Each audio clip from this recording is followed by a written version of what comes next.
Okay, students of class 10, we were discussing the questions of exercise 1.2, in which we have already seen questions from 1 to 5. Now let us see question number 6.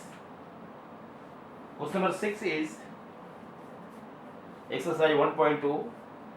Explain why 7 into 11 into 13 plus 13 and 7 into 6 into 5 into 4 into 3 plus 2 into 1 plus 5 are composite numbers. So here you have to know the meaning of composites. The prime knowledge of prime you are having such number which has two divisor, number itself and 1. For example, 2, 3, 2 are divisible by 1 or 2. So number itself and 1, this is prime. Except prime, other numbers are composite. So I have taken here 2 is the smallest prime. I have taken example 4 because 2 is prime, 3 is prime, just leave it 4. Coming 5 is prime, 6. So it is prime because 4 has 2 factor. 4 has factor, 4 are divisible by 1, 2, what is called 4. So these are the factors of 4. Yani 4 are divisible by 1. Also it is divisible by 2 and 4 itself. So it has more than 2 divisors. So this is the concept of composite numbers.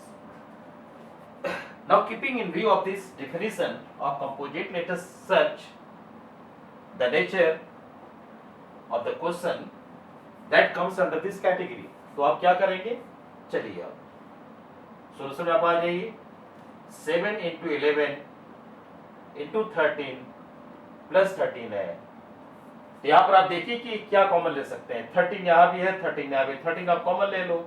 13 common ले लेंगे तो बचेगा 7 into 11 plus 1.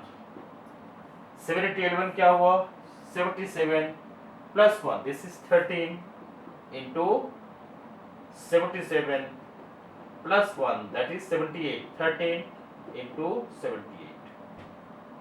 इस तरह से यहाँ पर term आया.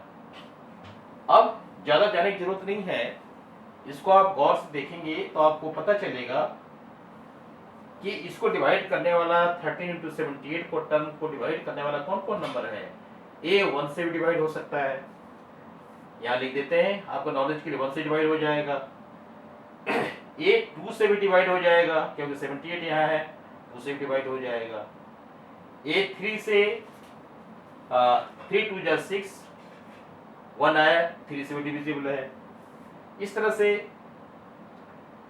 इसके डिवाइजर 2 से ज्यादा हो गए तो ऑटोमेटिकली क्या हुआ, कंपोजिट हुआ. क्योंकि इसके डिवाइजर 2 से ज्यादा हो गए तो आप तुरंत कहिए yes it is composite. Yes it is composite. क्योंकि आपका जो प्रश्न था कंपोजिट नंबर्स, आपका प्रश्न यही था कि पता लगाइए कि ये कंपोजिट क्यों है. तो yes it is composite because as it has more than 2 divisors. 2 divisors are 2 factors लिखा सकते हैं. It has more than 2 factors. आप factors का ले लीजिए. It has more than 2 factors. ऐसे भी आप कर सकते हैं. उस तरह सेकंड को चले. सेकंड में क्या है, 7 into 6 into 5 into 4 into 3 into 2 into 1 plus 5. अब 5 कॉमन लीजिए आप, तो 5 कॉमन लेंगे तो क्या बचेगा 5. तो ये हुआ आपका 7 into 6 into 4 into 3 into 2 into 1 plus 1. अब मल्टीप्लाई करेंगे तो चलिए पेयर बनाकर मल्टीप्लाई कर लेते हैं. 4 3 12 2 24. यहां से यहाँ 24 आया और ये आया 42. यानी 24 और 42 को मल्टीप्लाई कर रहे हैं. 42 into 24 मल्टीप्लाई कीजिए. देखिए कितना आपका आया, 2 4 जा 8, 1 4 4 जा 61 17, 2 2 जा 4 4 2 जा 8 84. 8 11 1 1 2 एंड 8 10, तो 8 7 4 11 1 1 1 2 8 10 1018, ये 1018 आया प्लस 1, यानी आपका रिजल्ट आया 5 इंटू 101019, 18 प्लस 1 19 आया। अब आप देखिए कि आपका जो मल्टीप्लायर यहाँ कौन कौन है, इसके फैक्टर्स हो गए 5 भी हो गया, एक फैक्टर हुआ, और दूसरा फैक्टर 1019 भी हुआ। अब आपको देखना है, क्योंकि हमारा उद्देश्य था कि मोर देन 2 फैक्टर्स हैं, तो एक 1 भी है, 1 तो अपने आप में ऑब्वियस है फैक्टर इसका। 1019 को आप देखेंगे क्या है, इस तरह से जो हमारा पहला होल्ड कर रहा था उसी तरह से इसको भी कर सकते हैं कि यस इट इज कंप्लीट। हमारा जो नेचर होगा डिस्कशन का वही नेचर होगा, it has more than 1 factors.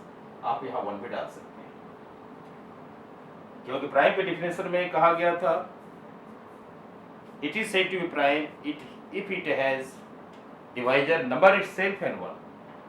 तो नंबर इटसेल्फ यहाँ पर है ही, एक खुद ही अपने आप से डिवाइड हो रहा है, साथ साथ क्योंकि 5 को 1019 से मल्टीप्लाई करेंगे नंबर मिलेगा, 5 को 1019 से मल्टीप्लाई करेंगे नंबर मिलेगा, तो ये इसको डिवाइड कर लेगा। साथ साथ डिविजिबल किससे है, 5 से है, और किससे डिविजिबल है, 1019 से है, और किससे डिविजिबल 1 से है, तो इसके डिवाइजर 1 2 से ज्यादा होगा। इस तरह से भी आप कर सकते हैं, यहाँ पहले वाले भी आप कर सकते थे, 13 इंटू 17 मल्टीप्लाई करेंगे एक नंबर बनेगा, उससे डिविजिबल है। तो इस तरह से इस लॉजिक को आप देख करके अपना आंसर दे सकते हैं, क्योंकि मैथमेटिक्स में आपका आंसर बिल्कुल टू द पॉइंट होना चाहिए, सटीक होना चाहिए, किसी तरह से कोई भी लेकिन परंतु नहीं होना चाहिए। Thank you. आगे चलते हैं हम लोग क्वेश्चन नंबर 7 की ओर।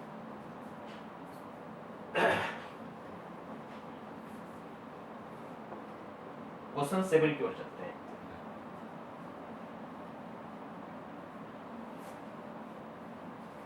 क्वेश्चन 7 में क्या कह रहा है, आराम से समझते चलिए।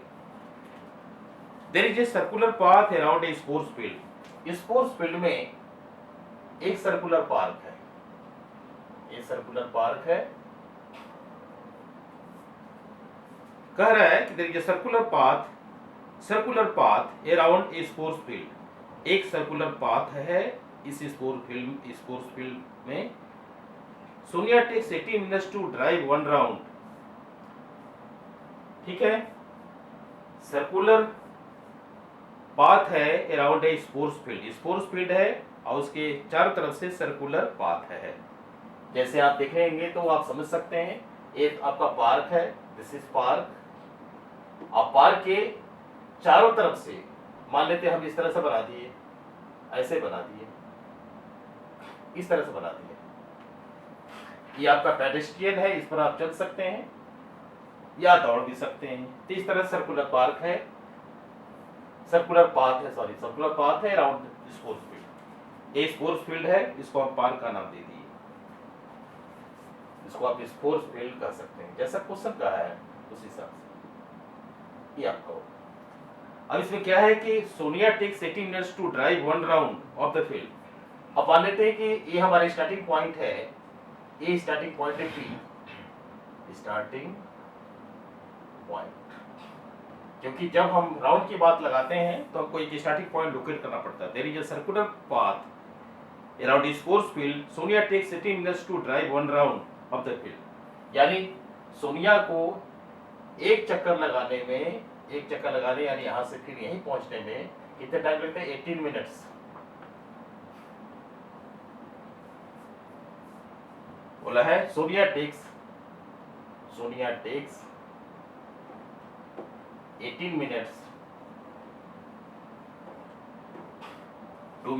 to drive one round.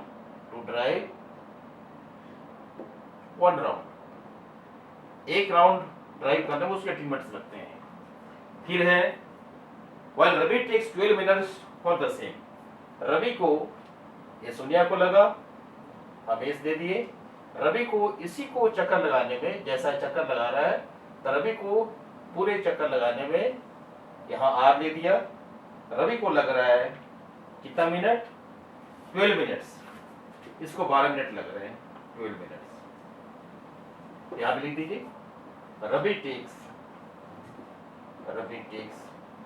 12 minutes to drive 1 round. एक राउंड लगाने में रवि को 12 मिनट का समय लग रहा है। अब आप देखिए, suppose they both start at the same point, दोनों मान लीजिए कि पॉइंट बी से ही एक साथ शुरू कर रहे हैं, both start at the same point and at the same time, एक ही समय में। मान लीजिए कि 8 बजे सुबह में इन लोग स्टार्ट किए दौड़ने के लिए, तो एक तरह से 8 बजे ठीक उसी टाइम में, कोई 8:02 या 5 मिनट नहीं, ऐसा नहीं, दोनों एक ही समय में वहां से स्टार्ट किए and go in the same direction, same he direction में जा रहे हैं, दोनों एक ही डायरेक्शन में जा रहे हैं, एक ही डायरेक्शन में दोनों जा रहे हैं। अब चलिए, after how many minutes will they meet again at the starting point, कितने समय बाद ये दोनों एक जगह मिलेंगे। After how many minutes